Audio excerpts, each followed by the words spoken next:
Atong tunan ang pulong sa Dios ubos sa sermon nga, ang Dios mao ang akong bahandi. Nahibalo kita kaayo niini. Apan karon, atong unaw-unaon kini pag-usab. Nganuman nga ang Dios mao ang akong bahandi. Sa Genesis chapter 1, gisulat nga ang Dios mao'y nagbuhat sa langit ug sa kalibutan. Unsa ang kahimtang sa kalibutan? Dili ba giingon nga ang kalibutan walay sulod? Walay bisan unsang butang. Kini walay sulod. Unya, mingon ang Dios, mutungha ang kahayag, o gibuhat ang kahayag o kangitngit. Sa kalibutang walay naglungtad, gibuhat sa Dios ang mga langgam, mga isda, mga hayop, mga kahoy, ug mga bulak, ug sa katapusan, gibuhat niya ang tao nga magbuot kanila. Ang usa nga nagpuno sa walay sulod nga kalibutan, mao ang atong Dios. Busa, unsa man ang Dios? Siya mao ang akong bahandi. Siya mao ang atong bahandi. Dili ba nahimong posible ang tanan tungod kay anaa ang Dios? Kita naningkamot ug nagampo aron ipakaylap ang ebanghelyo sa matag nasod. Apan, unsa ang kahimtang bisan asa kita moadto? Kun atong tanawon ang mga panggawas nga kondisyon, ang tanan murag dili nato makaya. Dili man gani kita hanas sa pinulungan. Nakakatun sa igong pinulungan sa pagsangyaw sa ebanghelyo, nagapadayon kita sa pagpaambit sa pulong sa Dios. Ang tanan nga mga kondisyon daw kulang. Mao kini ang kahimtang sa atong buluhaton sa ebanghelyo sa Amerika sa unang mga adlaw niini. Walay bisan unsa. Walay mga paryente o mga higala. Lisod ang tanan. Niadtong panahon na, ang tagdumala sa usa ka lokal nga bangko nangutana kanamo. Unsa nakapaanhi kaninyo dinhi? Mingon ako. Dili ba klaro nga mianhi ako dinhi aron magsangyaw tungod kay ako ang pastor? Mingon siya, kining dapita na puno na sa mga Koreanong simbahan. Mao nga, ulahin na kamo. Dili ba mas maayo nga ang sama nimong batanong pastor magdumala na lang og simbahan sa Korea kaysa magantos dinhi?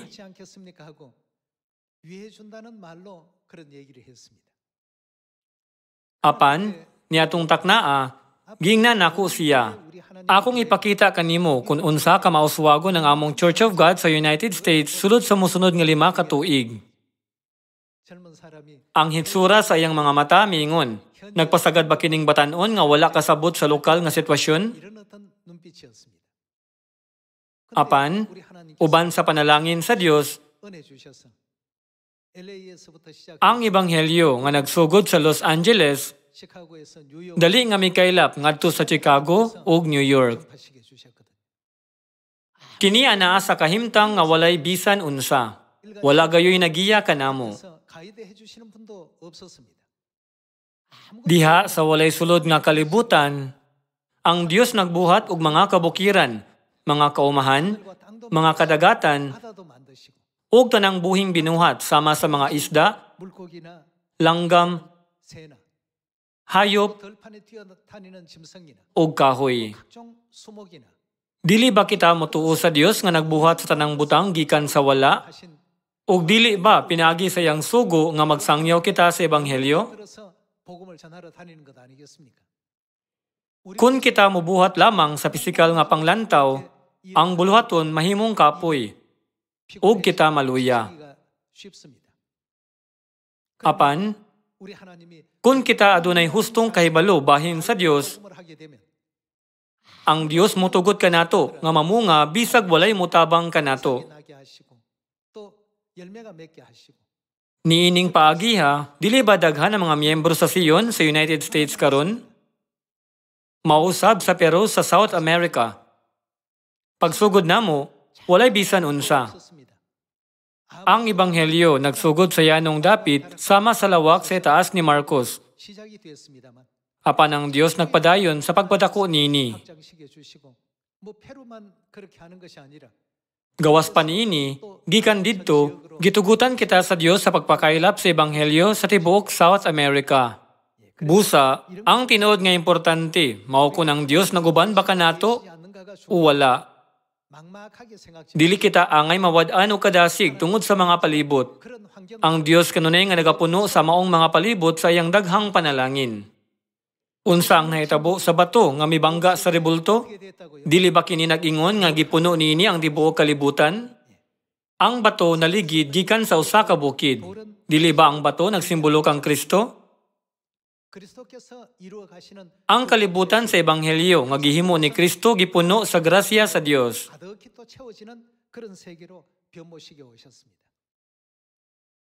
Karong tuiga nagtimaan sa ika-61 nga anibersaryo. Dili ba kini sama sa paglabay sa ika-60 nga adlaw nga tawhan?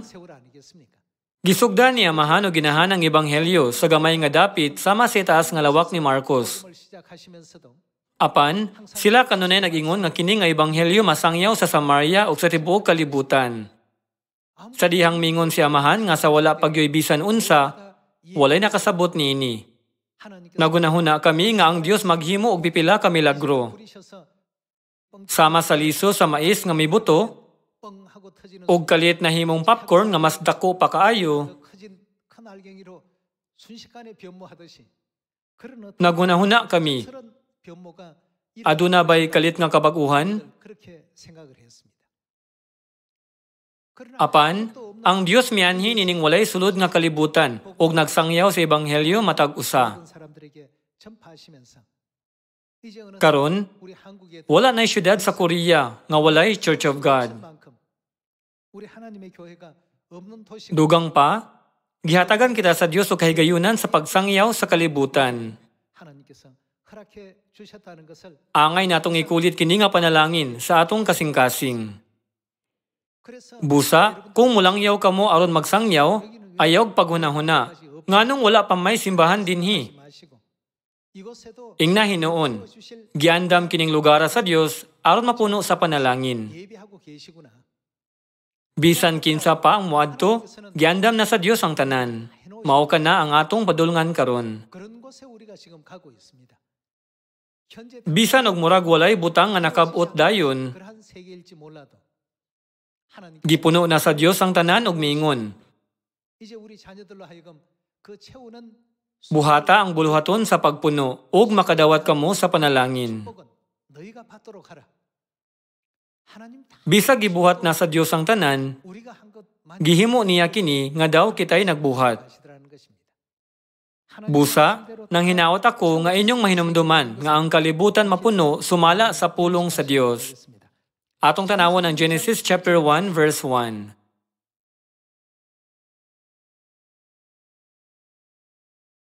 Sa pagsugod sa Dios pagbuhat sa kalibutan ug sa tanang butang sa kalangitan, ang kalibutan hawang ug walay hitsura. Ang kadagatan gitabunan sa kangitngit ug ang espiritu sa Dios naglihok ibabaw sa katubigan. Ang hawang nga kalibutan nagpasabot nga walay sulod. Tanawon nato kung giunsa kini pagpuno sa Dios tagsa-tagsa sa verse 3. Unya miingon ang Dios, mutungha ang kahayag, ug mitungha ang kahayag. Nahimuot ang Dios sa kahayag nga iyang nakita o gilain niya kini gikan sa kangitngit. Ginganlan niya adlaw ang kahayag ug ang kangitngit ginganlan niya gabii. Milabay ang kagabhion ug miabot ang kabuntagon, mao kadto ang unang adlaw. Tagsa-tagsa, dili ba gibag-o niya ang hawang nga kalibutan ngadto sa kalibutan sa kinabuhi? Bisan pa og anaa ka sa ingon nga mga kahimtang, ayaw lang tan-awa ang pagkawalay sulod. Kung magpadayon ka sa pagtuo, ang tanan matuman sumala sa imong pagtuo. Atong tanawon ang Exodus chapter 16.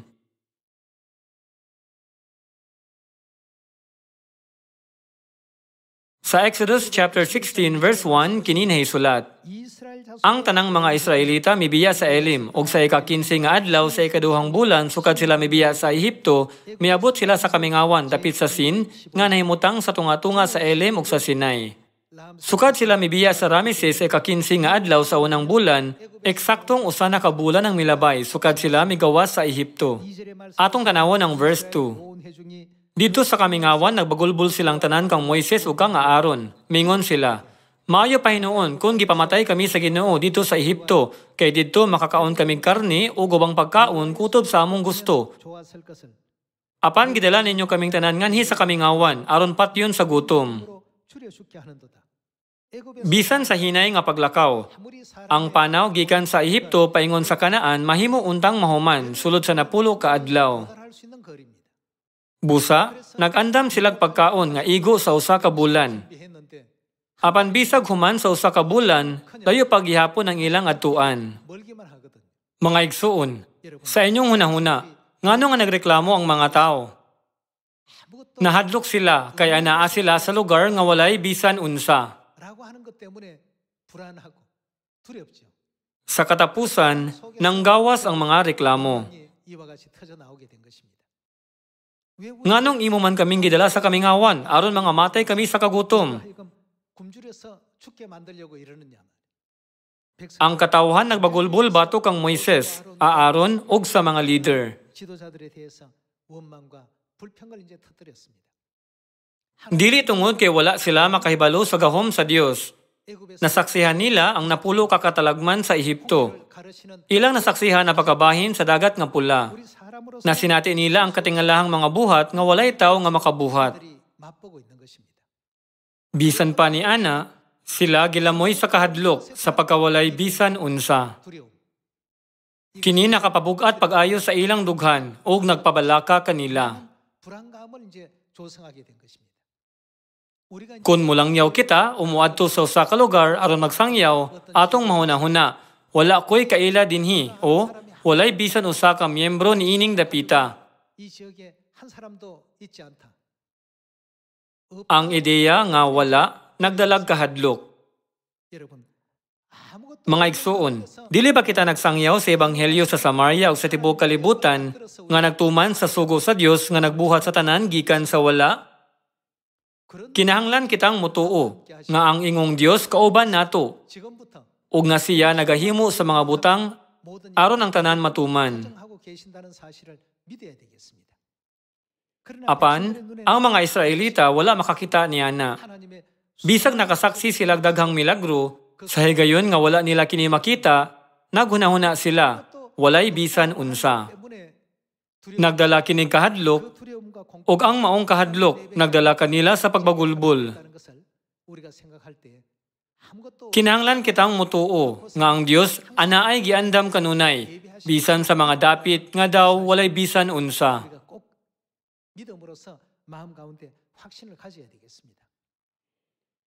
Asa man kaha makakita og tubig sa kamingawan, labaw na ang pagkaon. Sobra sa 3 ka milyon ang populasyon.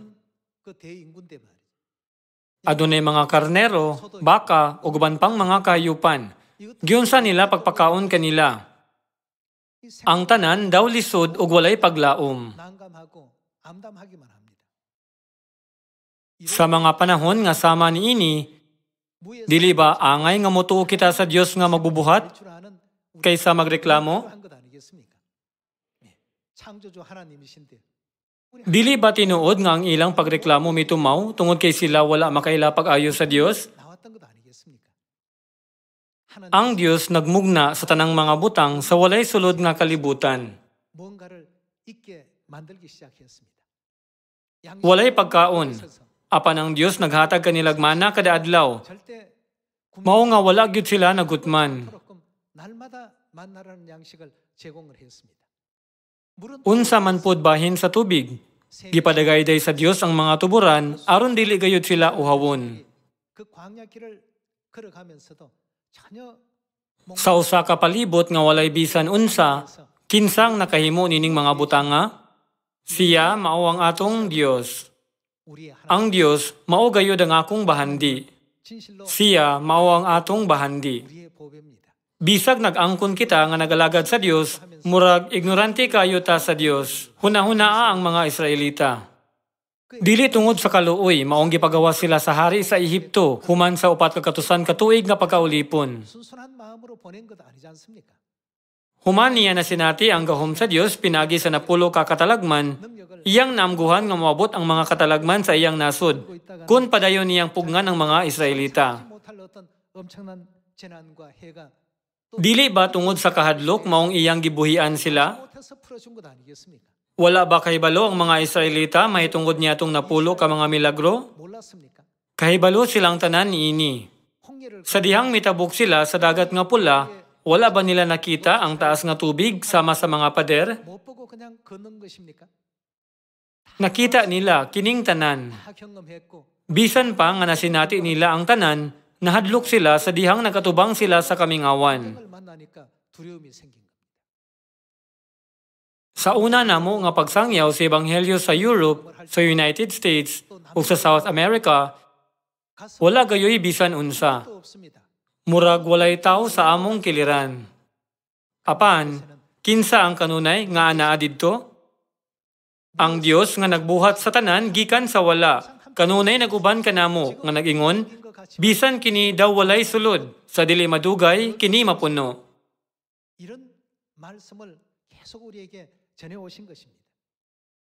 Uban sa ingong pagtuo, natukod usab ang mga simbahan sa South America, North America, ug Central America. Uban sa ingong pagtuo, ang Ebanghelyo gisangyaw sa Korea ug sa Europe. Uban sa ingong pagtuo, ang Ebanghelyo mikaylap sa tibuok Asia ug Africa. Mga igsuon, samtang nagpadayon kini, unsay nahitabo sa atong siyon sa tibuok kalibutan? Dili ba gipuno nini ang kalibutan hangtod sa ngilit, sumala sa gisaad sa Dios? Adunay uban nga moingon, wala pay bisan usa diring lungsura. Unsay mahitabo niya nang walay sulod nga dapit. Sa dili madugay, kini mapuno. Sa dihang nagpadayon kita, uban ang hunahuna nga puno sa pagtuo, giukit ang pulong sa Dios nga, sumala sa imong pagtuo, kini mahitabo kanimo. Ang mga anak sa Siyon nakitaan. Gihatagan kita sa Dios sa himayaong buluhaton sa paggiya sa mga gipanao gikan sa langit ngadto sa kalibutan. Aron maghinulsol ug mobalik kang amahan ug ginahan. Kinahanglan natong hinumduman kini. Busa, unsa ang Dios alang kanato? Siya mao ang atong bahandi. Kinahanglang makaila kita sa Dios. Ug dili nato kalimtan ang iyang gibuhat alang kanato. Kinahanglan natong hinumduman kini. Bisag mura kini walay sulod nga kalibutan, gipuno kini sa Dios ug kabukiran, kaumahan, katanuman ug kahayupan. Sa ingon, bisan og wala kitay makita karon, kini mapuno. Kundili, wala unta kita gipadala sa Dios didtoa. Aduna ba'y ginikanan nga magpadala sa ilang mga gagmayng anak sa lugar nga adunay daghang problema? Wala. Tungod kay adunay libuan nga higayon aron makadawat og panalangin, mingon siya, sa inyong pagpanglakaw, himua nga akong mga tinunan ang tanang katawhan sa tibuok kalibutan. Bunyagi sila sa ngalan sa Amahan, sa Anak, ug sa Espiritu Santo, ug tudloi sila sa pagtuman sa tanan nga akong gisugo kaninyo. Siya nagingon nga sila nagulat kanato. Karon, sama kini sa nagniebe nga dalan, diin wala pay nakatunob. Giingnan kita sa Dios nga una kitang mutunob. Dili ba kini ang hinungdan nga gihatagan kita sa Dios niining oportunidad? Atong tanawon ang Matthew chapter 28.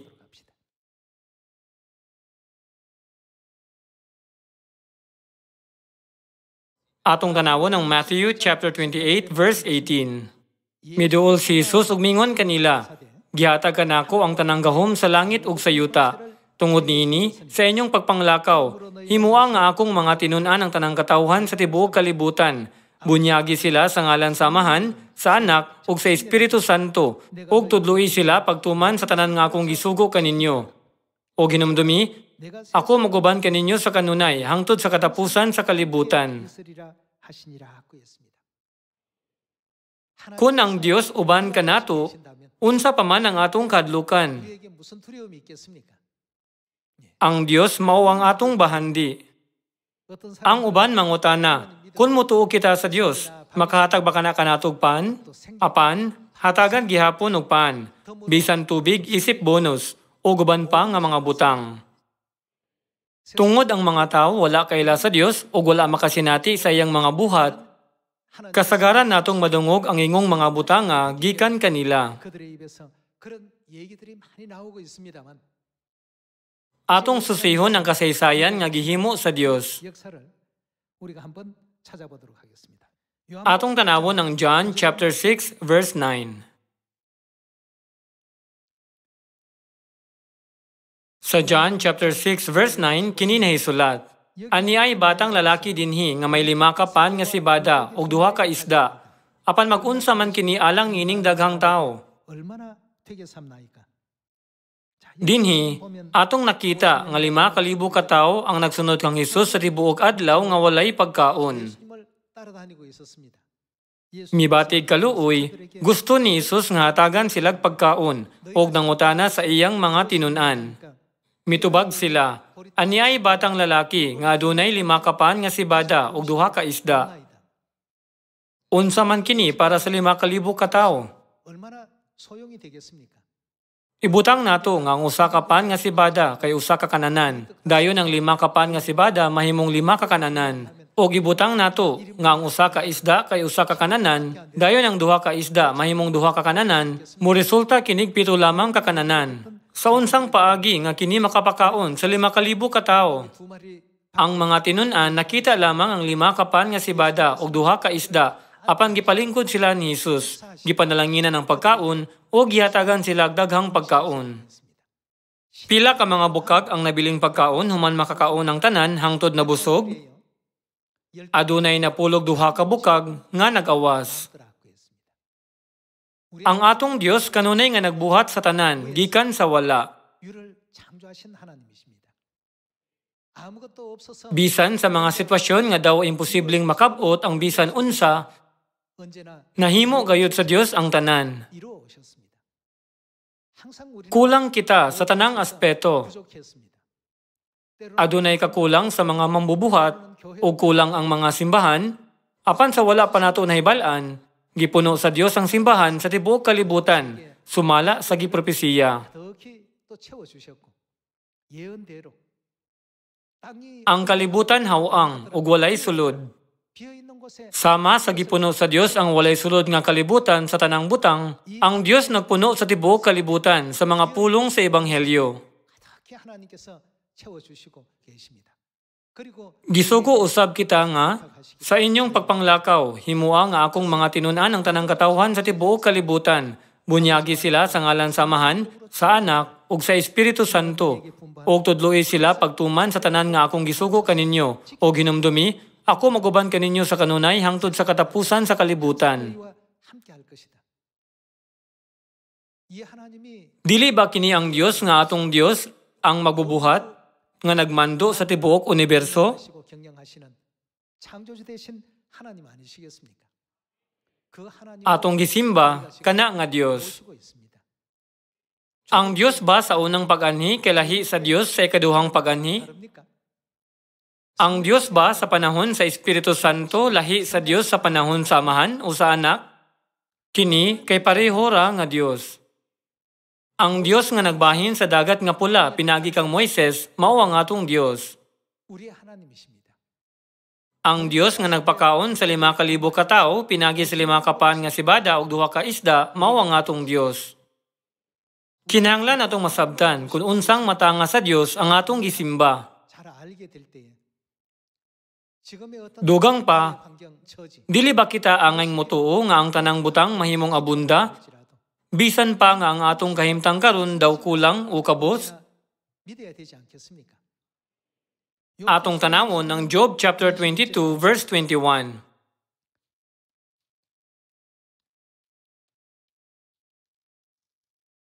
Atong tanawon ang chapter 22 verse 21. 너는 Pakiguyon sa Dios o pagpakigdait. Sa ingon ang maayo moabot kanimo. Dawata ang pagtulunan gikan sa iyang baba o gibutang ang iyang mga pulong sa imong kasing-kasing. 내 마음에 두라. Kung ikaw mobalik ngadto sa labing gamhanan, 돌아가고 unsay mahitabo kaninyo? 그래서 불의한 것을 Ikaw ipasig-uli. Kung imong kuhaon ang pagkadili matarong gikan sa imong mga tolda. 것이다 하고 했습니다. Dili mahimong mulampos ang usa ka tawo kung nagapuyo siya sa pagkadili matarong 그러한 삶과 o dili Diyos nung hunahuna 생활 환경 o nagasupak sa kabubuton sa Dios. 할 수가 없습니다. Apan, kung dili ingon ana, ang Dios miingon nga kita mo uswag. 있다라고 했습니다. Verse 24. Kung ibutang nimo ang bulawan diha sa abog o ang bulawan sa Ophir taliwala sa mga bato sa kasapaan o kung ang labing gamhanan mao ang imong bulawan o ang imong bililhon nga plata, maglipay ikaw sa imong kaugalingon diha sa labing gamhanan o iyahat nimo ang imong naong ngadto sa Dios. Ikaw maghimo sa imong mga pag-ampo ngadto kaniya og siya magpatalinghog kanimo. Og ikaw magtuman sa imong mga panaad. Ikaw mokom sa usa ka butang og kini maun sa kini kay tukuron alang kanimo ug ang kahayag mo danag diha sa imong mga dalan. Verse 29. Kayang Dios magpaubos sa mapahitason, apan magluwas sa mapainobsanon. 구원하시는 Iyang luwason bisan ang tawo nga sad-an. Ikaw luwason tungod sa kahinlo sa imong mga kamot. 그런 자가 건지심을 입을 것이라 하고 했습니다. Ang Dios mao ang atong bahandi. Aron masangyaw ang ebanghelyo sa daghang mga nasod, ang tanan nagampo ug ganing kamot nga magmatinud-anon subay sa kabubuton sa Dios. 그러나 Apan, 우리 하나님 kung kita mosangyaw nga wala mahibalo sa gahom sa Dios, kana nga adlaw mahimong lisod nga adlaw, ug kana nga bulan mahimong usa ka mahagiton kaayo nga bulan. 정말 힘겨운 한 달이 될 것입니다. 그러나 Ang Dios nagpili ug naghimo niini sumala sa iyang kabubuton. Sumala sa plano sa kaluwasan sa Dios, manglakaw kita ug himuong mga tinun-an ang tanang katawhan. Bunyagan sila sa ngalan sa Amahan, sa Anak ug sa Espiritu Santo, ug tudluan sila sa pagtuman sa tanang gisugo sa Dios kanato. 이 목적을 Kini ang atong papel. 알려주셨습니다. Samtang nagabuhat kita sa buluhaton sa ebanghelyo, 내게 있어 sa matag higayon nga mobati kita kakulang, 이런 것이 좀 더 있었으면 magampo kita sa Dios nga nagahatag. 생각이 들 때마다 우리 하나님 Hinumduman nga ang Dios kanunay nagapuno sa mga kakulangan. Naglaom ako nga kini nga pamaagi maoy magagiya kanato sa tibuok tuig. Aron sa paghandom sa adlaw sa pagkayab ni Amahan, mibisita ko sa Busan, Ulsan, ug Gyeongsangnam-do uban ni Inahan. Kada mahimamat nako ang mga miyembrong nagsimba sa gamayng lawak kaniadto sama sa itaas nga lawak ni Marcos, ako natandog. 만나시게 될 때마다 너무 참 감동이었습니다. Kanusa sila mitukod ug daghan kaayong mga siyon sa lugar sa Ulsan. 하는 성도가 Kanusa nila nakit-an ang daghang mga miyembro sa lugar sa Busan. 생겼는가? 우리 Ang atong langit nung Amahan ug Inahan nagtuman sa ilang saad nga walay giusab. 대로 이루어 주신 하나님이십니다. Sama sa ilang giingon, ang simbahan kay matukod sa bisan asa diin kini gitagana. Alang sa mas gamay nga mga dapit, gipalapda nila ang lugar. Sama sa ilang giingon, palapda ang lugar sa imong tolda. Sa matag higayon nga atong makita ang katingalahang buhat sa Dios, makahuna-huna kita. Tinuod gayud, ang Dios mao ang akong bahandi. Ang Dios nga magbubuhat lamang ang makahimo og butang gikan sa walay sulod nga kalibutan. 하나님 외에는 안 계시구나. 그래서 Busa, ang mga pulong sa Job chapter 22, kalit nga misulod sa akong hunahuna. 내가 Angay unta nga kana nga bahandi mooy atong ibulsa, apan napuno na kini sa mga butang sa kalibutan. 탁 채워져 있으니까 우리의 그 마음 Og tungod niini, wala na iluna nga masudlan sa Dios. 들어갈 틈이 안 계신 겁니다. Sa atong pag-alagad sa Dios, atong isalikway ang tanan nga kalibutanon, kawang ug temporaryo, ug mag-focus sa iyang pulong. Mangutana, unsang mensahe ang gihatag sa Dios kanako? 우리에게 주셨는가? 아버지 어머니께서 인도하시는 Kung magkinabuhi kita nga giniyahan ni Amahan o Ginahan, ang tanang pamilya sa Sion makasinati sa kalipay, ug nagawas nga grasya matag tuig, matag bulan, ug matag adlaw. 모든 가족들이 다 보낼 수 있다라고 확신이 됩니다. Gipadayag na sa Dios 2,000 ka tuig ang milabay, nga ang ebanghelyo masangyaw sa tibuok kalibutan, ug karon kini natuman na. 예언대로 실현이 되고 이루어져 가고 있는 것입니다. Nakaamgo ako nga walay butang nga imposible. 생각이 들어. Kini nga ebanghelyo kay ginasangyaw sa Samaria ug sa tibuok kalibutan. Ang usa ka adlaw kay 1,440 ka minutos ug ang 100 ka adlaw kay 144,000 ka minutos. Unsaon nato pag-google sa maong panahon? Palihog hunahunaa kini pag-ayo. Ayaw usiki kini nga panahon. 그 시간 Atong hunahunaon ang atong amahan o ginahan 어머니께서 이루어오신 og ukiton pag-usab sa atong kasing-kasing ang dakong gahom sa Dios nga miusab sa walay sulod nga kalibutan ngadto sa kalibutan sa kinabuhi. 바꿔 놓으신 하나님의 그 위대한 능력을 우리 마음 가운데 다시 한번 새기시면서 Tuuhan nato 사랑이나 다를 바 없고 nga pinaagi sa pulong ni amahan o ginahan 아버지 어머니 말씀 ang espiritual nga kamingawan mahimong tanaman nga puno sa bulak 이 흐를 것이고 diin magawas ang tuburan sa kinabuhi 절비한 og tanang buhing binuhat magpuyo. 시라는 것을 우리가 또 굳게 믿고 확신하는 가운데 Atong punon ang atong mga panimalay sa pulong sa Dios, ang atong mga simbahan sa pulong sa Dios, og mga kasilinganan sa pulong sa Dios, og bisan ang atong nasod sa pulong sa Dios. Nang hinaot ko nga kini nga tuig mahimong usa ka bulahang tuig. Dili kini usa ka tahas nga mahimo ni bisan kinsa lang. Ang papel gitahas sa mga nagunang karakter, og walay ekstra nga makahimo niini. 할 수가 없는 일입니다. Kini usa ka tahas nga kinahanglan natong tumanon. Busa, naghangyo ako sa mga miyembro sa Sion nga dili magduha-duha, kundili ablihan ang ilang mata ug kusganong maghuyop sa trompeta sa ebanghelyo sa Dios. 우리 시온의 가족들 다 되시길 Pinaagi niini, gusto na kong tapuson kini nga sermon. 바라겠습니다. Daghang salamat.